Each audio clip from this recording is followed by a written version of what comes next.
Nós louvamos ao Senhor Jesus nessa noite.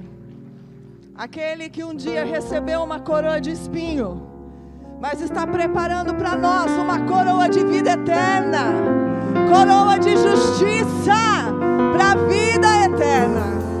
Louvado seja o nome do Senhor Jesus. Aleluias. Eu quero saudar os irmãos com a paz do Senhor.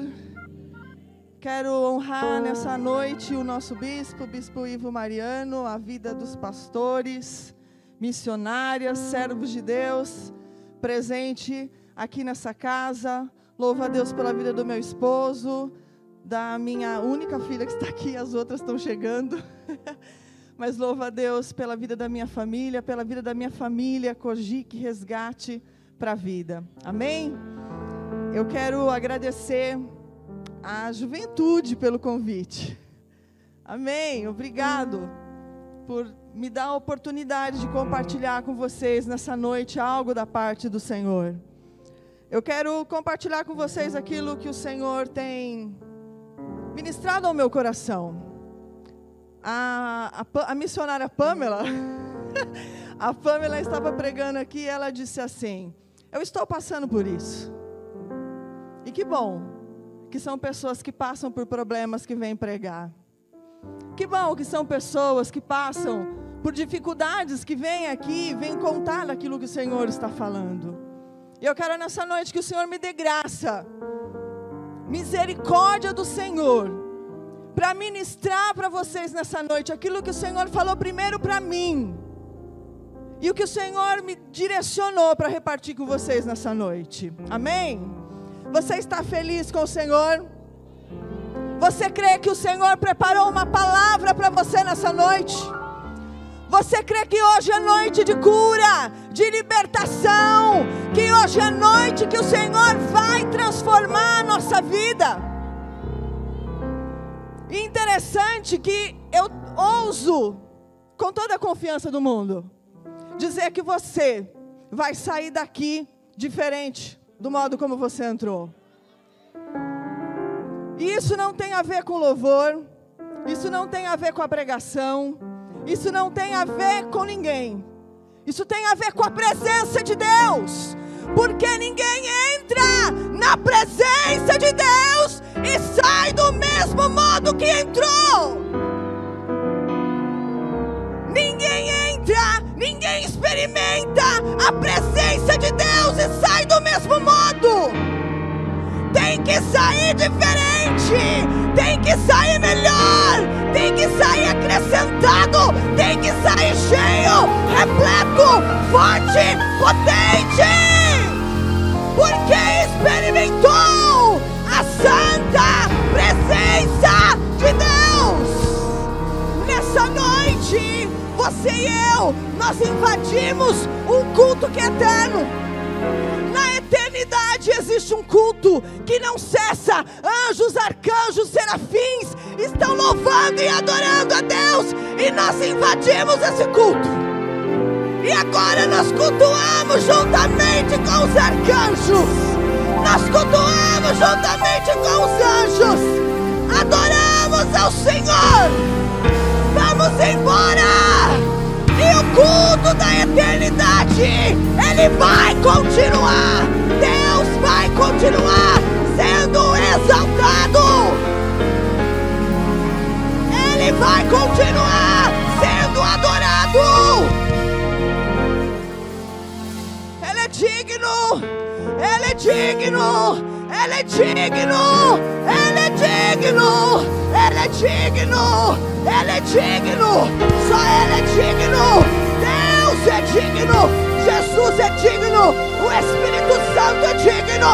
O Pai é digno. Digno de louvor, digno de honra, digno de glória, digno de aleluia.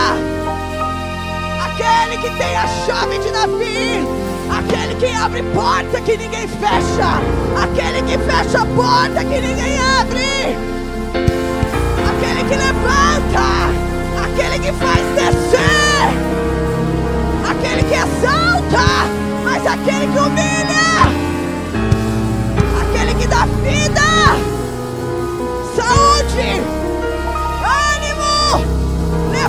exalta o abatido.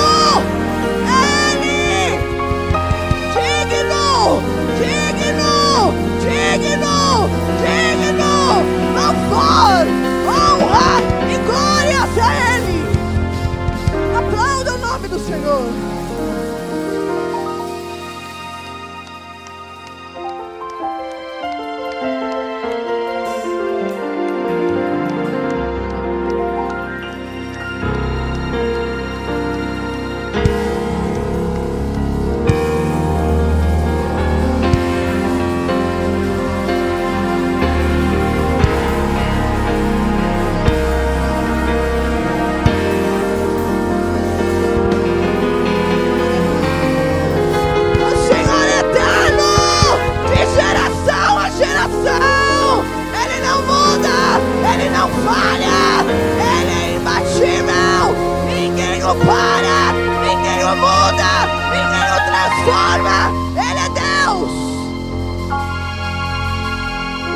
Este é o seu Deus.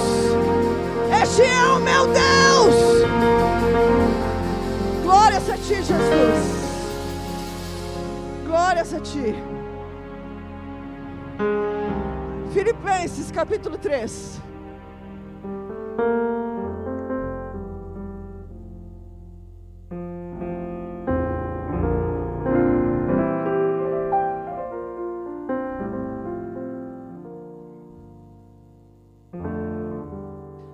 Filipenses, capítulo 3, do versículo 13 ao 14,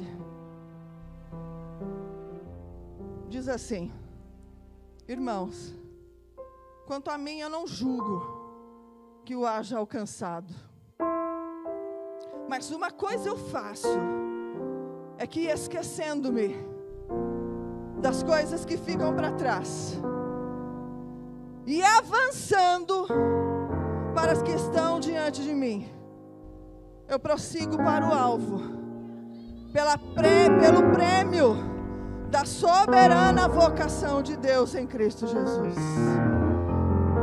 Irmãos, quanto a mim, eu não julgo que haja alcançado, mas uma coisa eu faço, é que esquecendo-me das coisas que atrás ficam, e avançando para as que estão diante de mim, eu prossigo para o alvo, pelo prêmio da soberana vocação de Deus em Cristo Jesus. Amém?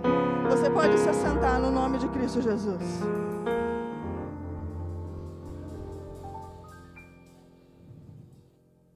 A igreja de Filipe, a cidade onde nasceu a igreja de Filipenses, que nós chamamos de Filipenses, ela recebe esse nome por causa de Filipe II, né, o pai de Alexandre o Grande. Você vai encontrar isso em Atos 16:12. Filipos é uma cidade muito importante, é uma cidade da Macedônia, uma colônia de Roma. A igreja em Filipe nasce na segunda viagem de Paulo, segunda viagem missionária do apóstolo Paulo.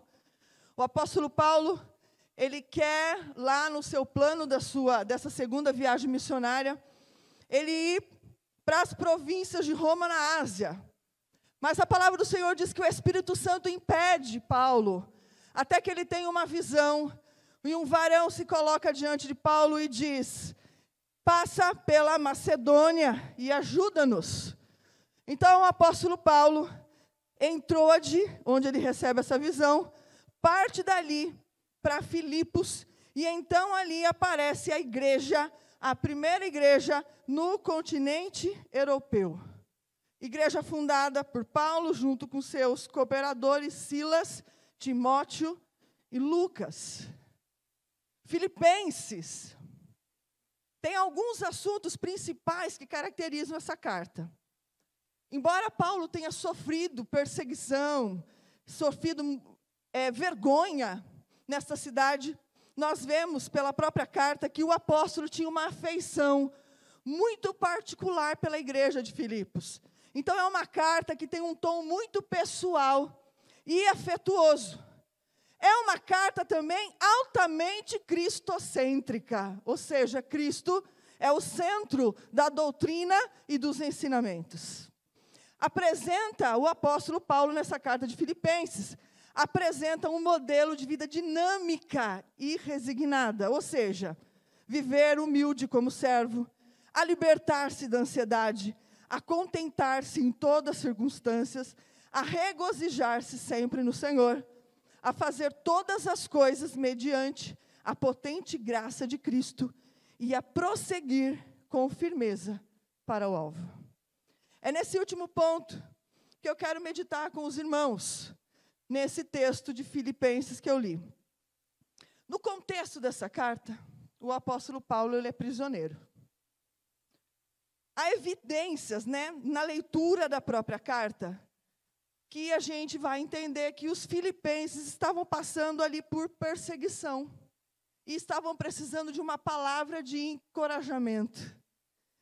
Paulo, ele sofre vários aprisionamentos. Os teólogos, os teóricos, aí não tem um consenso, em qual cidade Paulo estava nesse momento, quando ele escreve para Filipenses. Entretanto, o que nós entendemos é que Paulo ele estava num contexto iminente de morte, ainda que não fosse Roma, a cidade onde Paulo foi martirizado, mas nós entendemos pelo contexto da epístola que Paulo estava ali num contexto, nessa escrita, iminente de morte. Nesse contexto, o apóstolo, ele está fazendo uso de uma metáfora baseada na vida atlética. E aí, então, ele declara, esquecendo-me das coisas que para trás ficam e avançando para a questão diante de mim, eu prossigo para o alvo pelo prêmio da soberana vocação de Deus em Cristo Jesus. Eu quero que vocês ouçam esse versículo e que vocês, dentro deste contexto, bem rápido, chega até a ser simplório, mas que eu tentei transmitir para vocês. Eu quero que vocês compreendam a situação do apóstolo, como o apóstolo estava, como a igreja estava, quando o apóstolo declara esses versículos. Então, Paulo, pensando nessa igreja que ele amava, que ele tinha um relacionamento pessoal, que estava passando por perseguições, que estava passando por uma situação difícil, ele diz, esquecendo-me. E muito provável que o apóstolo precisava esquecer. Paulo foi um perseguidor do evangelho. Ele foi um perseguidor do cristão. Então, Paulo está dizendo, esquecendo-me, para trás, eu deixo para trás o passado, aquilo que aconteceu, eu vou esquecer. Atos 26, 9 e 11. Se você quiser anotar, você pode consultar. Paulo vai dizer assim, bem, tinha eu imaginado que contra o nome de Jesus Nazareno, devia eu praticar muitos atos, o que também fiz em Jerusalém. E havendo recebido a autorização dos principais dos sacerdotes, encerrei muito dos santos nas prisões, e quando os matavam, eu dava o meu voto contra eles. E castigando-os muitas vezes, por todas as sinagogas, os obriguei a blasfemar, e enfurecido demasiadamente contra eles, até nas cidades estranhas o persegui. Paulo era um perseguidor dos cristãos, um perseguidor do evangelho, e com certeza agora como pregador do evangelho, isso deveria vir muito em sua mente, deveria vir muito enquanto uma própria acusação. Então Paulo diz assim, eu esquecendo-me das coisas que para trás ficam, para que essas acusações não me paralisem, para que o passado não determine o meu futuro e nem o meu presente. Eu tenho que esquecer as coisas que ficam para trás. Eu já fui atleta e um dos esportes que eu pratiquei foi o atletismo. E eu competia numa modalidade chamada 4x100. Uma das modalidades. E nessa modalidade, nós precisávamos passar o bastão. Acredito que vocês já viram, 4x100, cada atleta corre 100 metros, vence a equipe que for mais rápido. A questão é que quando você vai passar o bastão, eu não posso olhar para trás para entregar o bastão, porque eu vou ralentar a minha corrida, e quem vai vir pegar o bastão também não pode passar por mim sem pegar o bastão, para depois ter que olhar para trás. Porque, de fato, olhar para trás torna mais lento o seu progresso espiritual.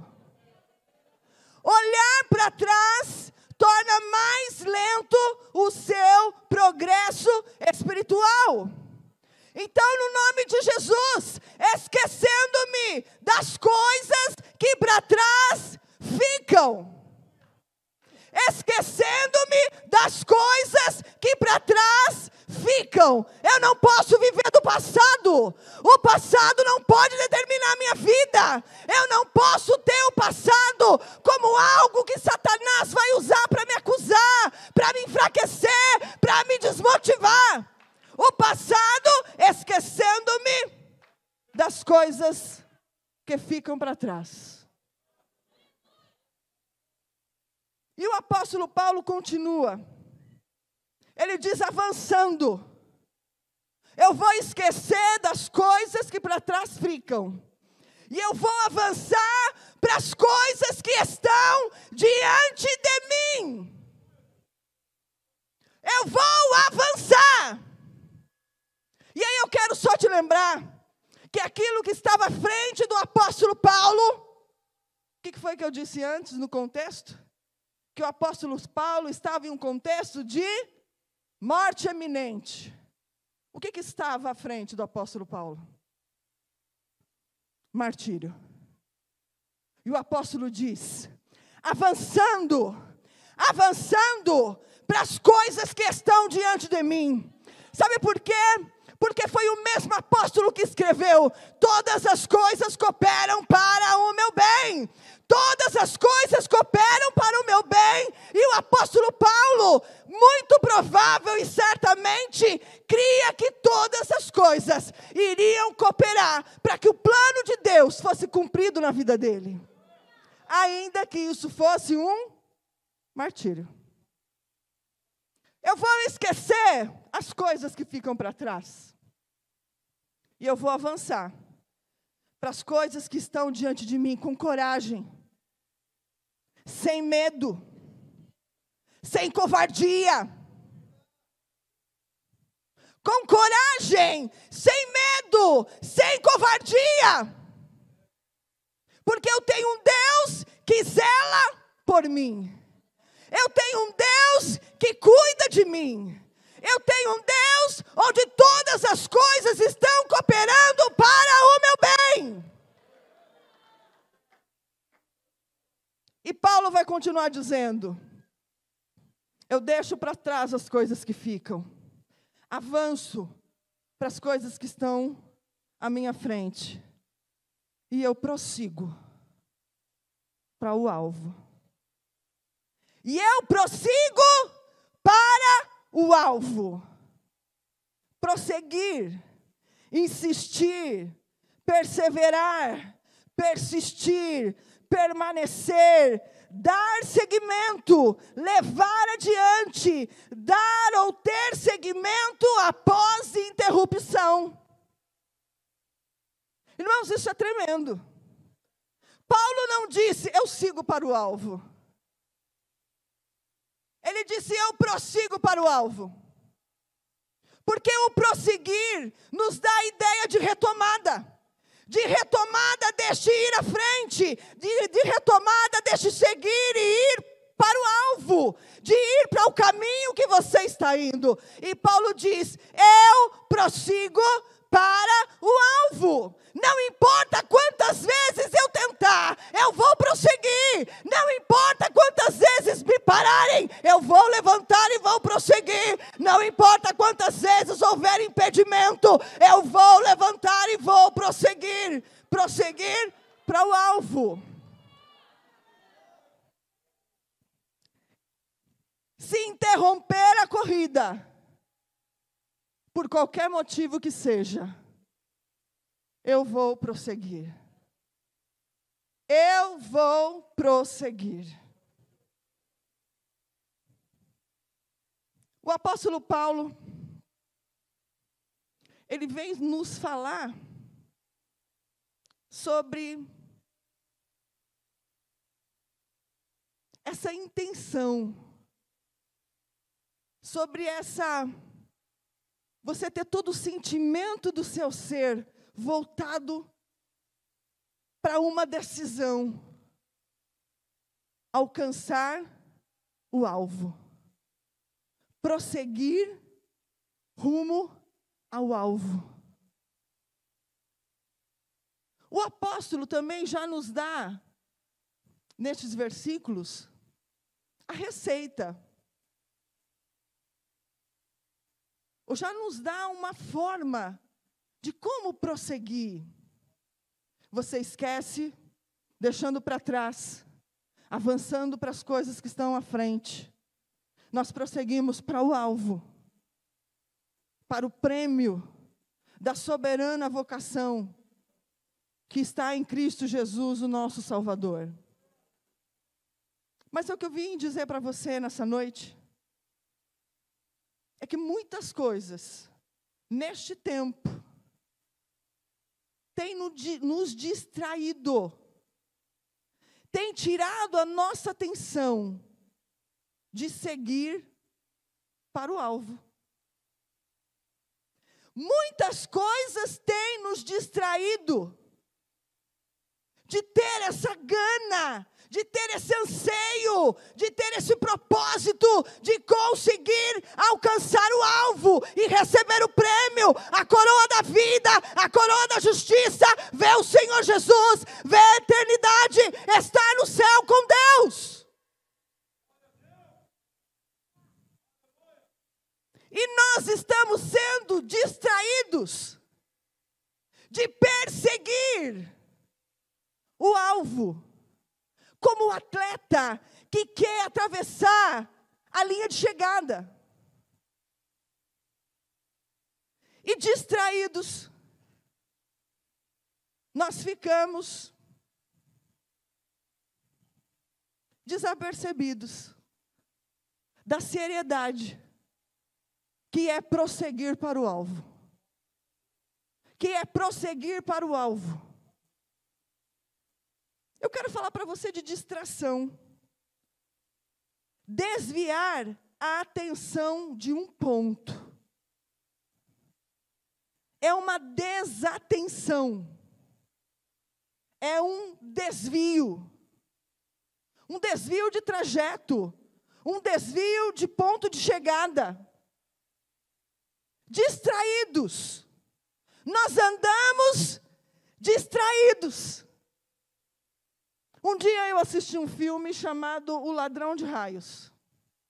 Eu gosto desses filmes de adolescente. Percy Jackson e O Ladrão de Raios. Meu marido fala, ai que vergonha. Mas eu assisto, irmãos. Assisto Barraca do Beijo. Assisto com as minhas filhas. Filme de adolescente, eu estou lá com elas. Eu assisti esse filme do Percy Jackson e O Ladrão de Raios. E me marcou profundamente algo que eu vi nesse filme. Num dado momento, ele entra numa casa de jogos. Eu não sei explicar muito bem o filme, porque não vou me recordar agora. Mas a flor de lótus, ela é uma metáfora grega, é uma história, né, grega, onde eles acreditam que essa flor de lótus ela é uma flor que ela causa amnésia naqueles que comem, bebem. E esse filme usou essa metáfora da seguinte forma. Eles entraram nessa casa e comeram um docinho de flor de lótus. E, de repente, vai passando, e aí um pergunta assim, quanto tempo a gente já está aqui? Aí o outro diz assim, há 1 semana. Aí ele diz assim, eu pensei que faziam 10 minutos. E quantas vezes parece que nós estamos nos alimentando deste bolinho de flor de lótus? Porque nós estamos distraídos. Distraídos da nossa vocação, distraídos do nosso ministério, distraídos das nossas obrigações, distraídos da ação de Satanás na nossa vida, na nossa família, na vida dos nossos filhos. Estamos distraídos. Como como se estivéssemos desapercebidos do tempo. E o tempo vai passando, e aquilo para nós é como se não significasse nada. Satanás, ele tem orquestrado um mundo para destruir a nossa fé, a nossa esperança e o nosso amor, de modo meticuloso. Em cada detalhe, Satanás trabalha. Em cada detalhe, Satanás trabalha para que vivamos distraídos. Distraídos e ocupados com contendas, com os problemas. Nos distrai com pensamentos sobre o nosso futuro, com pensamentos sobre nossas impossibilidades. Invade os nossos corações com mágoas e amarguras que não conseguimos perdoar. Nos desmotiva, porque fomos criados só pela mãe, ou criados só pelo pai, ou criados por nenhum dos dois, por uma avó, por um tio. Tira o nosso valor, porque um dia sofremos violência sexual, física, verbal, psicológica. Sugestiona que Deus não nos ama, porque não temos emprego, não temos namorado, não temos marido, não temos esposa, não temos faculdade, não tem pós-graduação. Então Deus não me ama. Eu tenho problema. Aonde está o amor de Deus? Semeia em nós a falta de confiança, com setas de complexo de inferioridade e desvalorização daquilo que somos. Mas nós, distraídos, vivemos enredados no circo que Satanás montou na nossa vida. Vivemos distraídos, sem nos aperceber que a nossa vida está passando. E que nós apenas estamos nos importando com as contendas, com o vizinho, com o marido, com os filhos, com a família, com o primo, na escola. Distraídos. Distraídos. É como se Satanás montasse um circo. Ele monta um palco na esquerda, mas o nosso alvo está na direita. E ele faz tanta arte, tanta apresentação, tanto show, que nós só conseguimos olhar para o palco de Satanás. Distraídos. A distração, ela tira de nós o foco. Porque nós estamos distraídos, nós não estamos prosseguindo para o alvo. Você pode estar até correndo, mas não está correndo para o alvo. Está se cansando, está se fatigando, está dizendo, eu estou correndo, mas você pegou um ônibus na Praça da Sé e quer chegar no Itaquera. Mas o sentido que você pegou, meu querido, foi Zona Sul, não vai chegar em Itaquera. Porque para chegar no alvo, não basta apenas prosseguir. Você tem que prosseguir para o alvo. Prosseguir só não vai te levar a lugar nenhum. Prosseguir só não vai nos levar a lugar nenhum. Prosseguir para o alvo vai me levar para Cristo. Prosseguir para o alvo vai me levar para o céu. Prosseguir para o alvo vai me fazer alcançar a coroa da vida, a coroa da justiça. Preciso prosseguir para o alvo. Distraído, você não tem foco. Distraído, nós perdemos o foco. E aí, no raciocínio, sem foco. Muitas coisas hoje parecem corretas. Muitas coisas hoje parecem certas. Nós vemos a justificativa do homem se igualando à justiça de Deus. Justificativa do homem é uma coisa, justiça de Deus é outra. Raciocínio sem parâmetro não é raciocínio, é massa de manobra. Raciocínio, para ser raciocínio, tem que ter parâmetro. E o seu parâmetro é a palavra de Deus, que vai te indicar o que é correto, o que é verdadeiro, o que é certo. Hoje nós temos muita dificuldade intelectualmente, porque o evangelho, ele parou de ser visto. A verdade, ela parou de ser entendida como uma antítese. A palavra de Deus, a verdade, ela é antítese. Isto aqui é verdade, o resto é mentira. Antítese, isto aqui é a verdade, o resto é mentira. Não dá para encontrar a verdade em tudo. E se eu tenho verdade em todos os lugares, eu fico sem parâmetro. Eu fico sem parâmetro. Porque se você desconhece a palavra de Deus, se você não reconhece a palavra de Deus como verdade única, você vai encontrar muitas verdades nesse mundo. A falta de foco faz com que você não consiga identificar o que é palavra de Deus, o que é verdade, o que é doutrina, o que é ensino. A falta de foco.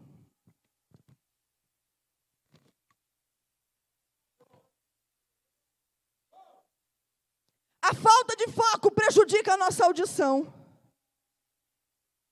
Nós vivemos tempo em que nós ouvimos muitas vozes. Muitas vozes falando. Vozes semelhantes. Se você não tem referência, as vozes são parecidas, elas são iguais, elas falam coisas que têm lógica, elas falam coisas inteligentes, elas falam coisas científicas, elas falam coisas que parecem verdade. E se você não tiver parâmetro de referência, não vai conseguir ouvir a voz do seu pastor. A falta de foco faz com que você se direcione com muitas vozes. Audição. Uma audição sem refinamento bíblico. Uma audição sem parâmetro bíblico. A falta de foco prejudica a nossa visão. Vistas embaçadas. Olhamos para a vida, olhamos para os problemas embaçadamente.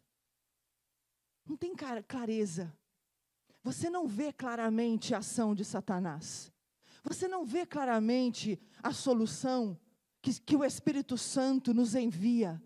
Porque vistas embaçadas. Falta do foco. Falta o foco, sua visão fica embaçada. A vontade.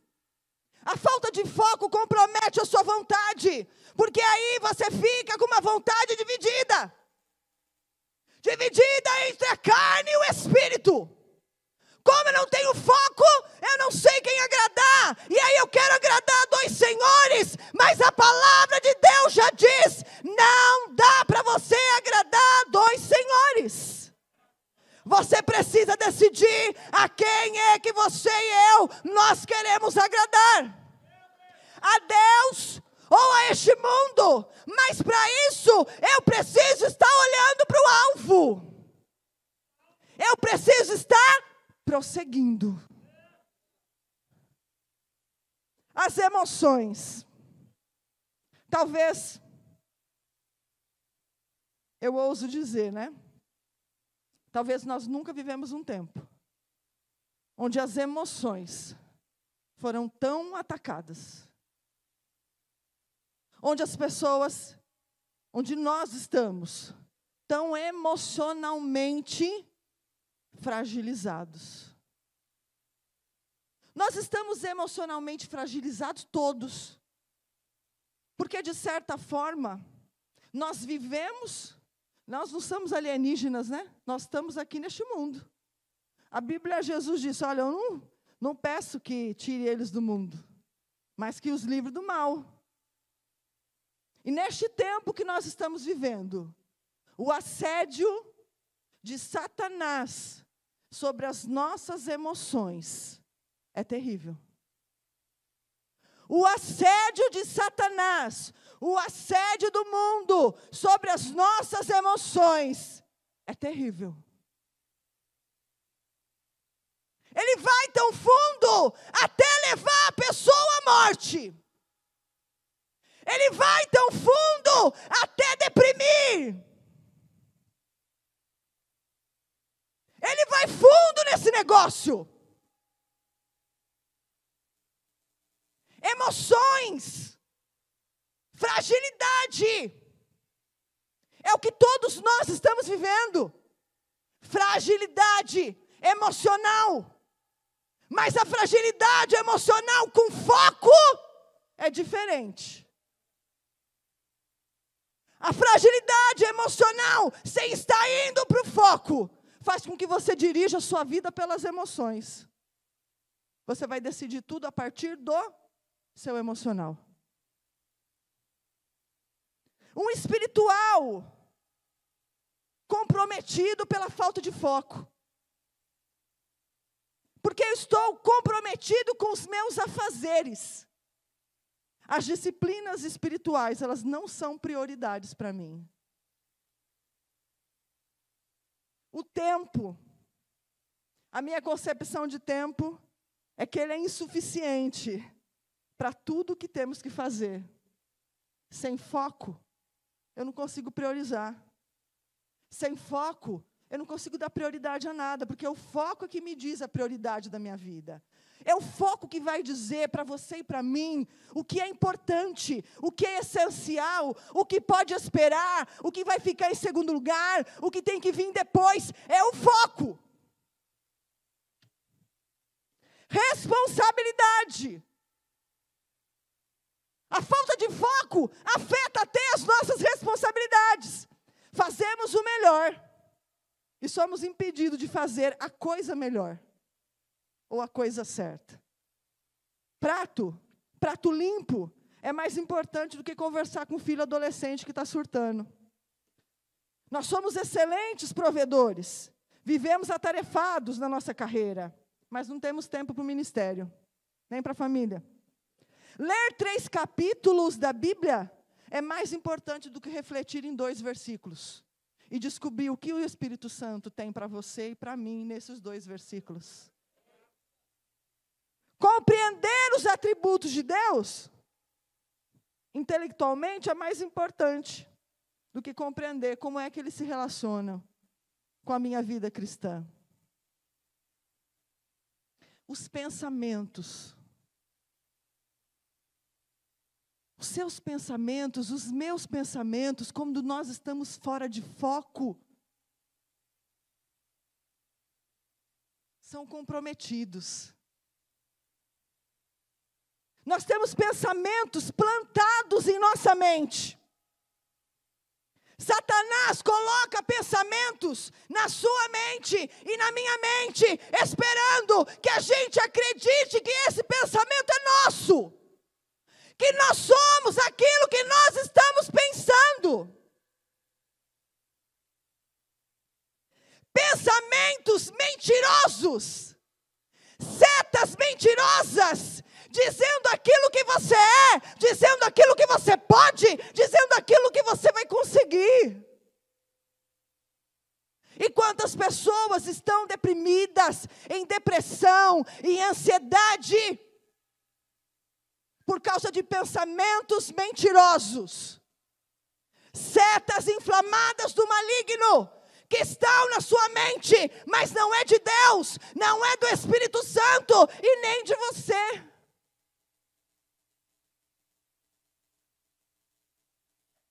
Pensamentos.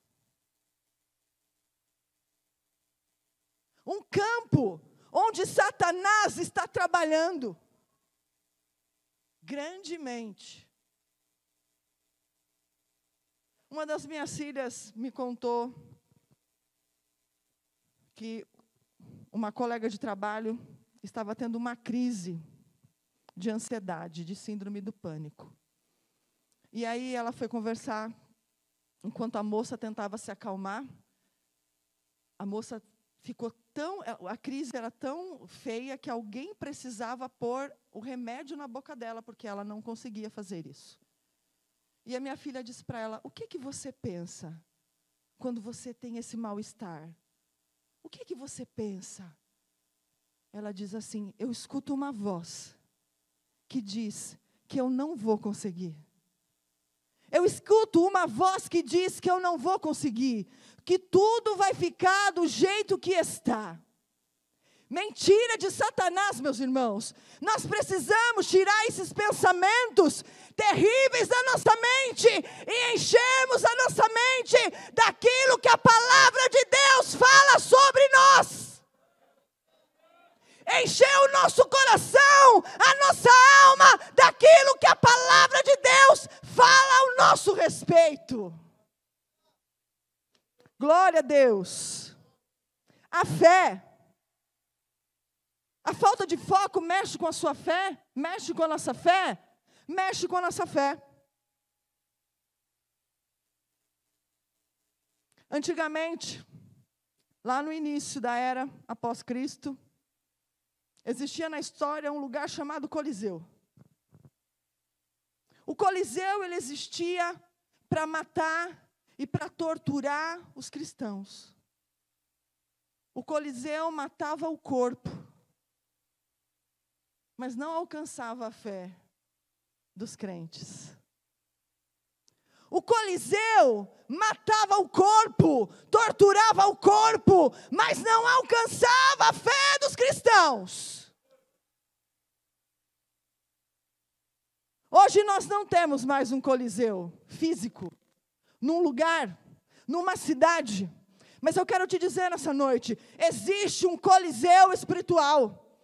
Existe um Coliseu espiritual que hoje persegue a nossa fé, persegue a nossa crença, persegue as nossas convicções, persegue aquilo que nós acreditamos.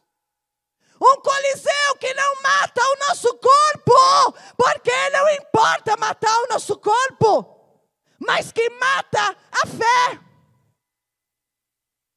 Um Coliseu que mata a fé. O mundo se tornou um coliseu espiritual. Um coliseu coletivo.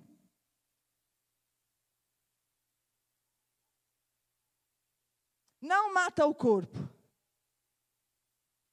mas mata a fé.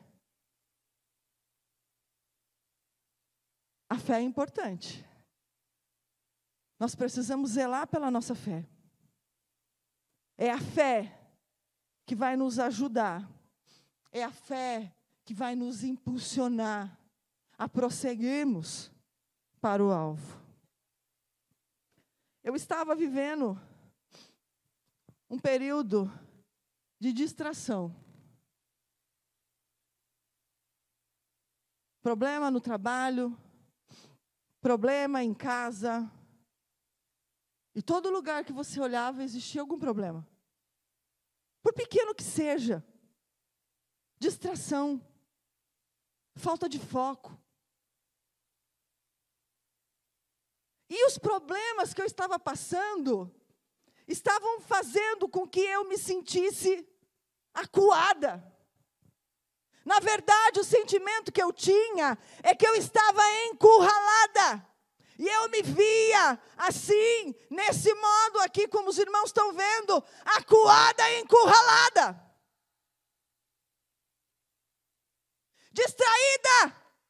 Distraída com Satanás plantando uma coisinha aqui, outra coisinha ali, e eu olhando para os problemas, eu olhando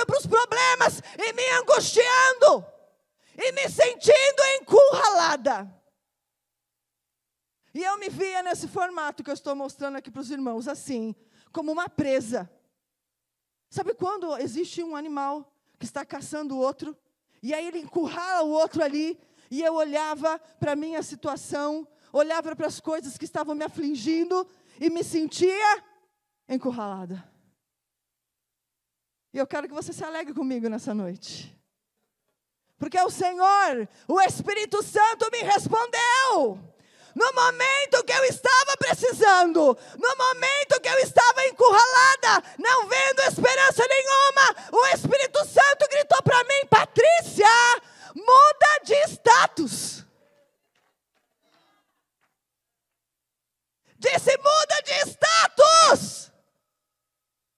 Para de ser presa, vai ser predadora. Deixa de ser presa, Patrícia. Muda de posição. Eu não te chamei para você ser presa de problema, para você se sentir acuada com os problemas da vida. Eu te chamei para você ter uma postura corajosa, uma postura de valente, uma postura de quem sabe o que fazer com o problema e com a dificuldade. E eu digo para você nessa noite, meu irmão, muda de status. Muda de status. Sai da posição de vítima. Sai da posição de coitado. Sai da posição de problemático. Sai da posição de necessitado. Sai da posição de que nada tem. Sai da posição daquele que sempre tem falta. E vai para outra posição. Vai para outro lugar. Vai para outro status. Para o status que Cristo conquistou para nós na cruz do Calvário. Muda de status. Muda de status. Fique em pé no nome do Senhor Jesus. Glória a Deus. Aleluias.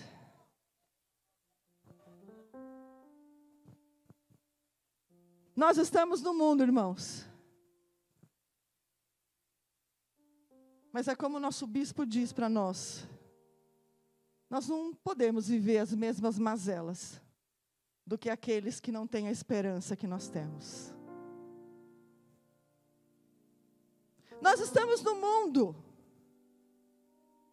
mas o Senhor já adestrou as nossas mãos para a guerra. O Senhor já adestrou as nossas mãos para a guerra. No nome de Cristo Jesus. Eu creio no plano do Senhor para essa noite. Eu creio naquilo que o Senhor já fez e ainda vai fazer. E no nome de Cristo Jesus, nós vamos repreender nessa noite toda a distração na nossa vida. Toda a distração na nossa vida. Nós vamos parar de assistir o Netflix enquanto o nosso filho adolescente sofre. Nós vamos parar de ficar pensando no emprego, no problema do emprego, enquanto a sua criança está crescendo sem o ensinamento da palavra. Nós vamos parar de nos angustiar por aquilo que nós não temos, porque temos um Deus que trabalha ao nosso favor.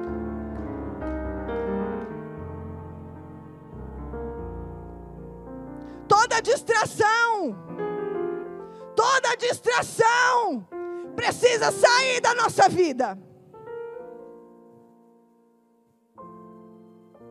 O jovem é distraído no sentido de ser distraído por Satanás. Vocês são distraídos porque, embora vocês já sejam a igreja de Cristo, vocês têm um papel fundamental na continuidade da igreja. Então Satanás precisa afundar o jovem.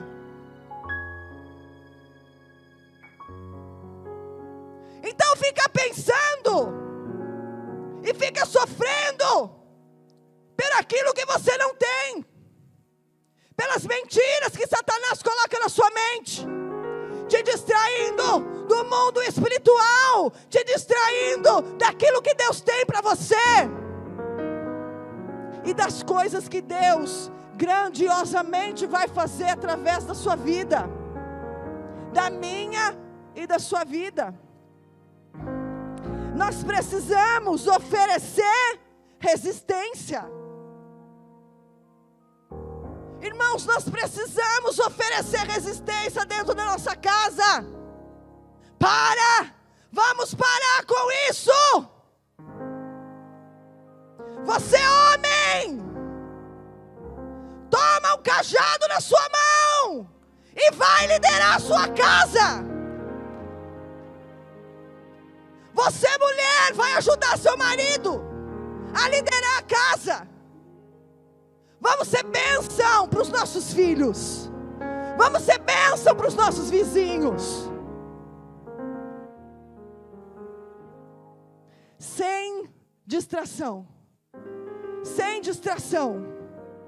Sem distração no nome de Cristo Jesus. Sem distração no nome de Cristo Jesus. Deixa para trás o que você fez. Olhar para trás só pode te dizer uma coisa: ou você tem que pedir perdão para alguém, ou você tem que perdoar. O passado só vai se relacionar com a gente nesses dois escopos. Olhar para o passado só pode te dizer ou que você tem que pedir perdão para alguém e zerar a história, ou que você tem que perdoar alguém e zerar a história. E vida que segue, prosseguindo para o alvo, andando para frente, andando para o alvo que é Cristo. Caminhar para frente. Não tenha medo. Patrícia, não tenha medo. Patrícia, não tenha medo do futuro. Existe um Deus que zela pela nossa história, que zela pelo nosso futuro. Existe um Deus no domínio, no controle. Quando nós nos distraímos, quando nós nos preocupamos, nós estamos agredindo a Deus. No sentido de que Deus cuida de nós. Deus zela por nós. E nós duvidamos. Porque nos entristecemos. E choramos. E nos angustiamos. Com coisa que Ele está cuidando. Com coisa que Ele está trabalhando. Com coisa que Ele está fazendo, porque Ele é Deus. Ele está fazendo porque Ele é Pai. Ele está fazendo porque Ele nos ama. Não vamos duvidar disso. Deus nos ama. Deus nos ama. E eu quero encerrar essa noite dizendo para você o seguinte: no nome de Jesus, eu quero que você seja desafiado a se libertar de toda a distração. Nós vamos orar. Eu quero que o Espírito Santo te incomode. Eu quero que o reino espiritual seja aberto para você, que você enxergue na sua casa o que Satanás está plantando lá. Quais são as setas que Satanás está plantando na sua casa, e que você, porque está distraído, está permitindo entrar. Que o Espírito Santo revele nessa noite quais são as setas que estão entrando no nosso lar. Quais são as setas que estão entrando na minha vida para me distrair, para me tirar do foco,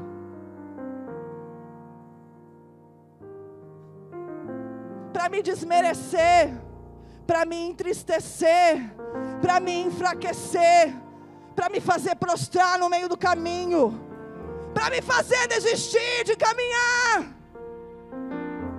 Quais são as setas que estão te atingindo? Que o Senhor abra os nossos olhos espirituais nessa noite, e que a gente possa enxergar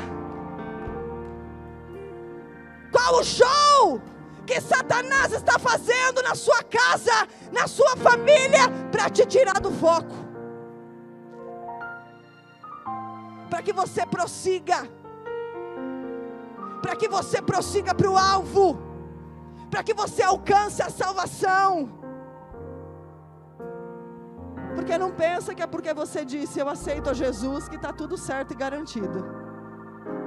Há uma estrada a percorrer. Há um desenvolva a sua fé. Há um desenvolva a sua fé reservado para nós. Desenvolva a sua fé para encontrar com Cristo. Desenvolva a sua fé para ser um com Cristo, para alcançar a coroa da vida, para alcançar a coroa da justiça, para ver Deus face a face. Ver Deus face a face tem que ser a coisa mais importante para nós. Ver Deus face a face tem que ser aquilo que me impulsiona a prosseguir para o alvo. Ver a glória, ver Jesus, ver Deus. Eu quero te dizer algo maravilhoso. O Espírito Santo é maravilhoso, diz coisas maravilhosas para nós. O Espírito Santo dizia para mim: Patrícia, você, os seus problemas, as suas dores, as suas dificuldades, elas são óbvias para Satanás. Satanás não tem dificuldade de lidar com você.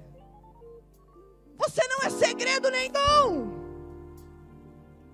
Ele te conhece. Ele sabe as suas fraquezas, sabe as suas dificuldades. Então você e os seus problemas são óbvios, mas você e o Espírito Santo é uma incógnita para Satanás, porque ele não sabe o que é possível fazer em alguém que crê, mas o Espírito Santo. Nós e o Espírito Santo deixamos Satanás sem norte. Nós e o Espírito Santo deixamos os demônios sem saber o que fazer, para onde ela vai, o que ela vai fazer, o que ela vai falar, o que ela vai sentir, o que ela vai pensar. Não sei, porque eu sei lidar com ela e os problemas dela, mas com ela e o Espírito Santo eu não sei lidar. Com ela e o Espírito Santo é difícil para mim. Nós e o Espírito Santo sacudimos o inferno, sacudimos o reino espiritual, deixamos ele sem parâmetro,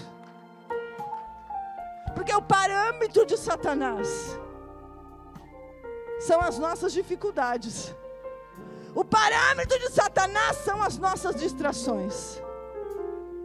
Se nós entregamos as nossas distrações e damos lugar ao Espírito Santo, Satanás fica sem repertório para lidar conosco. Nós e o Espírito Santo, você e o Espírito Santo, a mãe e o Espírito Santo, o pai e o Espírito Santo, o jovem e o Espírito Santo, o adolescente e o Espírito Santo, a criança e o Espírito Santo. Resistência, batalha. A nossa força não está em ser. A sua força e a minha força está em não ser, em não poder, em não ter. A minha força está em que Deus tem. A minha força está em que Deus pode. A minha força está naquilo que Deus é, naquilo que Ele pode fazer por mim. Eu não posso resolver nenhum dos meus problemas. Eu não tenho condições. Não há em mim possibilidades. Mas Ele pode. Deus pode. E a nossa força está em reconhecer que Deus pode. A nossa força está em reconhecer que Deus é. No nome de Cristo Jesus.